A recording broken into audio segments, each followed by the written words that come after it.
Good morning everyone. আশা কৰোঁ চবেই ভালে আছে। এয়া মই ৰাতিপুৱা পিঠা বনোৱাত লাগি গ'লোঁ।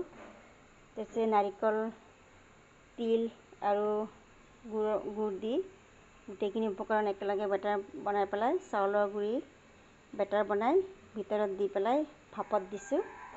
এই পিঠাটো ইমানেই সোৱাদ যে আপুনি এবাৰ ট্ৰাই নকৰিলে আপুনি বুজিবই নোৱাৰিব। তো মোৰ মায়ে এই পিঠাটো খুব ভাল পাইছিলে, মোৰ আম্মা, মোৰ আব্বা চবেই ভাল পাইছিলে, মই ভাল পাওঁ, মোৰ ঘৰখনত ল'ৰা ছোৱালীয়ে আটায়ে ভাল পায়।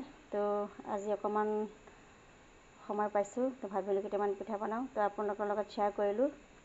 তো মোৰ ৰেচিপিটো কেনেকুৱা লাগিছে, পিঠাৰ ৰেচিপিটো জনাব। আৰু এইখিনি ভাপত দিব লাগে। এয়া চাওক ভাপবিলাক কৰি আছে, অকণমান দেখুৱাই দিছোঁ। এয়া চাওক দেখুৱাই দিছোঁ। এতিয়া মই ঢাকনটো মাৰি দিম। আপোনালোকে ব্ৰেকফাষ্ট কৰিলেনে, কিহেৰে কৰিলে জনাব। তো আজিলৈ বাই বাই। ঢাকনটো মাৰি দিম দেই।